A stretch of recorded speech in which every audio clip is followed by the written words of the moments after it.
Bismillahirrahmanirrahim. Assalamu alaikum students. I hope that all of you are good and safe and sound at home.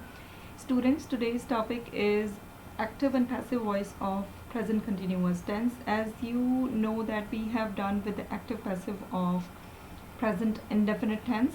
So today we are to deal with the active and passive of present continuous tense. Before starting that, students, you should know about the active and passive voice. I told you in the previous lecture as well, while dealing with the active passive of present indefinite tense as well, that there are actually two voices that you can use to communicate, to speak, right, to write. Means in writing and speaking you can use two voices. The first one voice is active voice and the second one is passive voice, right? The active voice is basically the simple one language, simple one structure of the sentence which we have been following for many years, right? But the passive voice is different, or it can be, opposite to that one, active voice. In that voice, actually we change the whole structure of the sentence. We add more things in that sentence, right? It makes that actually makes the sentence more complicated, right? So this one's active voice is the simple one language and the passive is a little bit complicated than the active voice, right? Alright, here I have written two sentences. You can see over here, suppose if I say she is beating him. Now this is, I told you before that in continuous tense we use first form of verb ing is mr as a helping verb over there, right? So this is the simple sentence of present continuous tense, right? She is beating him. This is active voice. Why is it called as active voice? Because in this one voice you can see the subject is in action, right? She is beating him. She is the subject of this sentence, right? So she is in action, she is doing something. It means that this is active voice. But if I say he is being beaten by her, now he and her, you can see over here I have changed the structure of the sentence, right? I have replaced the subject with the object, right? This one was the object over there. I have replaced that. I have changed the helping verb as well. I have added something here, right? And what more, third form of verb plus by over here, right? So what is the difference between these two is in passive voice actually we replace subject with the object. But what happens when we make object as a subject, right, or replace the object with the subject? It will remain the receiver of an action. You can see here he is being beaten by her. Still he is receiving an action. He is not doing something, right? He is just receiving an action in this one sentence. It means that he is just still receiver in this one sentence. So it means that in active voice basically the subject is in action, but in passive voice the subject becomes the receiver of an action, right? Okay. Alright, there are a few rules you need to follow while changing the active into passive voice. We are talking about here present continuous tense, students. So the first one rule is object becomes subject. I told you in the previous slide as well that look at this. She is beating him. Now she is subject over here. We have to replace first object with the subject. Means you are to write object first, right? The first one rule.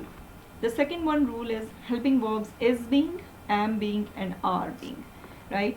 In the previous one slide, yes, here we were having this one is over here, but we are to change that or add something with that, means is being or are being. Now he is over here is third person singular, right? So you are to use here is and being with it, right? Next rule is use of third form of verb. Instead of using first form plus ing in the continuous tense, you are to use the third form of verb when you change active into passive voice. Means you are to change third form of verb in the passive voice of present continuous tense. We are talking about that, right? The next rule is use of by. Over here you can see that there is a usage of by in this one sentence. the left part is, or the next rule is, subject becomes object. Now as you know that we have replaced the object with the subject, right? We wrote object first, now it's the turn of subject, right? So you are to write at the end of the sentence here, you can write the subject, right? But you can see over here the last one rule, that is change of pronouns. You need to change the pronouns as well, right? When you are changing the active into passive voice, or the changing of voice, you need to change the pronouns as well. Like if you can see over here, she is beating him. Now she is a subject pronoun, right? And him is an object pronoun that is on the place of object. But when you change that, you need to change the object pronoun into subject pronoun to make it subject, right? Now over here you can see him, right? That is object pronoun. When we put that in on the place of subject, you need to change that into subject pronoun. And the second one thing is she over here, that was subject. When we put that or write that on the place of object, we need to change that into object pronoun, like this one, right? She will change into her, right? I hope that these rules are clear, students. Okay, let's see the sentence structure of affirmative sentences. The simple one sentences we will deal today, right? The next one, negative and interrogative sentences, we will do in the next class, inshallah, right? So affirmative sentences are the simple one sentences, students. So over here I have written the sentence, he is writing a letter.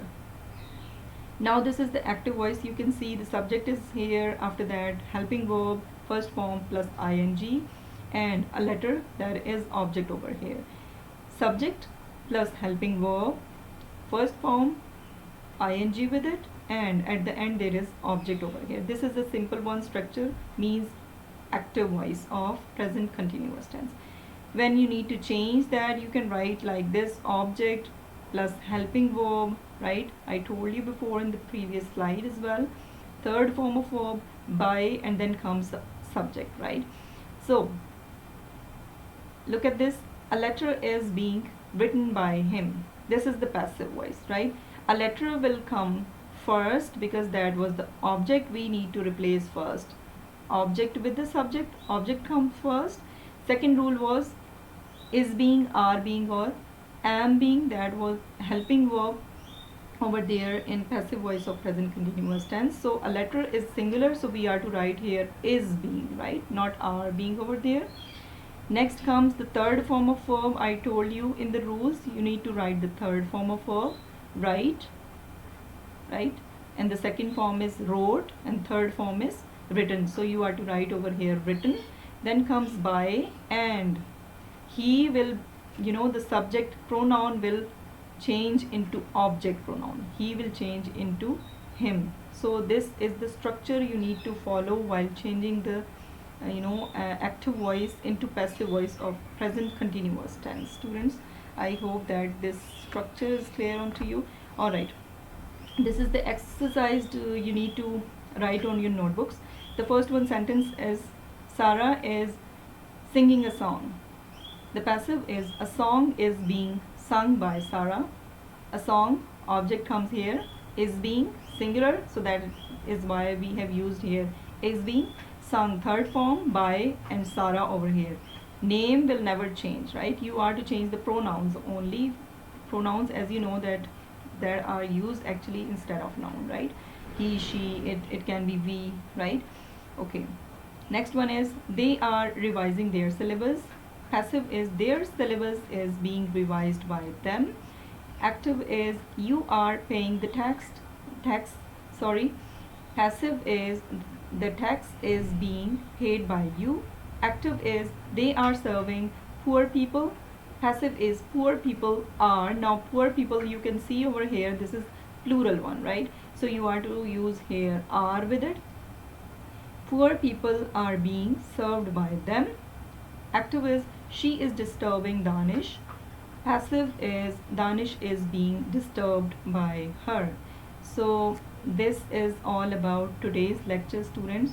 I hope that all of the points are clear, the rules, the difference between active and passive voice, what we need to do, or which structure you need to follow while changing the active into passive voice of present continuous tense. So let me share the diary with you. Alright, your diary is write the given rules and sentences of present continuous tense. On your neat notebooks, you are to write the rules and exercise which I have shared with you in the previous slide. You are to write that. I will share your, the picture of that task with you, so that you would be able to write that on your notebooks, right? So this was all about today's lecture, students. I hope that all of the points are clear. If there is still ambiguity, you may ask me. Thank you very much.